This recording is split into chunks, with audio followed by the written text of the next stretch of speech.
জুবিন গাৰ্গৰ ন্যায়ক লৈ প্ৰশ্ন উত্থাপন কৰিছে অখিল গগৈয়ে। এই তদন্তই আমাক ন্যায় দিবনে সেই প্ৰশ্ন অখিল গগৈয়ে উত্থাপন কৰিছে। অখিল গগৈয়ে এই সন্দৰ্ভত প্ৰশ্ন উত্থাপন কৰি কৈছে যে জুবিন গাৰ্গৰ মৃত্যুৰ পৰৱৰ্তী সময়ত ন্যায় প্ৰক্ৰিয়াক লৈ অসমৰ জনতাই যেনেদৰে এতিয়ালৈকে ভাবি আছে ন্যায় কেতিয়া পাব জুবিন গাৰ্গে, যি তদন্ত হৈছে সেই তদন্তই ন্যায় প্ৰদান কৰিবনে নকৰে সেই বিষয়টো অখিল গগৈয়ে সন্মুখলৈ আনিছে। মই ভাবো যে জুবিন গাৰ্গৰ যেটো এতিয়া হেৰি দিব খুজিছে চৰকাৰে, কি কয় আপোনাৰ জুবিন গাৰ্গৰ যেটো আপোনাৰ হেৰি দিব খুজিছে, কি কয় চাৰ্জশিট দিব খুজিছে।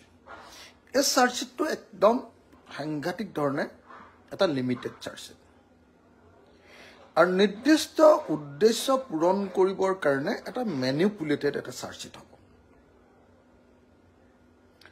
কাৰণ এতিয়ালৈকে তদন্তটোৱে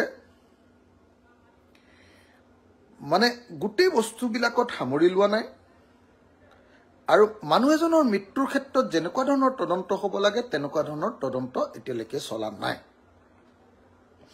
এই বেছিক কথাকেইটা মই সদায় কৈ আছো, আপোনালোকে নিশ্চয় শুনি আছে যে বেছিক কথাকেইটা সদায় মই কৈ আছো।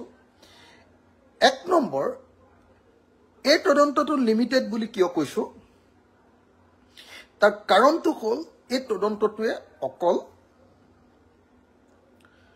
কি কৰিছে আপোনাৰ গুৱাহাটী আপোনাৰ যেটো হেৰি গুৱাহাটীৰ মেডিকেল কলেজৰ যেটো আপোনাৰ মৰণোত্তৰ পৰীক্ষা পোষ্টমৰ্টম ৰিপৰ্ট, দিল্লীৰ পৰা অহা ভিছেৰা ৰিপৰ্টটো, তাৰ পাছত আপোনাৰ কি কয় এইটো কি কয় আপোনাৰ টক্সিকোলজি ৰিপৰ্টটো ছিংগাপুৰৰ পৰা অহা আৰু ছিংগাপুৰৰ পৰা অহা পোষ্টমৰ্টম ৰিপৰ্টটো, মানে বেছিক তেওঁলোকৰ ডকুমেণ্ট অকল এইকেইটাই, বেছিক ডকুমেণ্ট অকল তেওঁলোকৰ এইকেইটাই।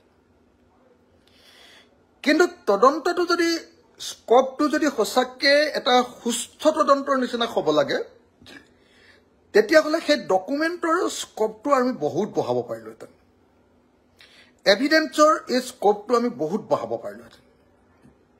কিন্তু সেইটো বঢ়াবৰ কাৰণে চৰকাৰে ব্যৱস্থা লোৱা নাই।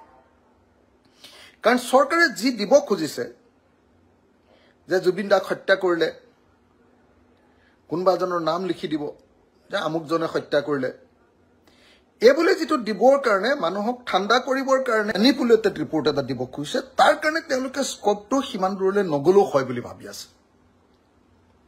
কাৰণ তেওঁলোকৰ এটা নিৰ্দিষ্ট উদ্দেশ্য ঠিক কৰি লৈছে যে ইলেকশ্যনৰ আগত আমি বিৰোধী পক্ষই কোৱাকৈ ওপৰত থাকিব লাগিব, এনেকে বুলি এটা উদ্দেশ্য ঠিক কৰি লৈছে। তেওঁলোকতকৈ ওপৰত থাকিব লাগিব, কোৰ্টত যি হয় হ'ব, সেইটো আমাৰ একো কৰিবলগীয়া নাই। ইলেকশ্যনলৈকে অন্তত আমি হেৰি কৰিব লাগিব এই বুলি মানে ভাবি আছে। কথাটো বুজিছেনে? ইলেকশ্যনলৈকে অকল মানে হেৰি কৰিব লাগিব এইটোৱে তেওঁলোকে ভাবি আছে।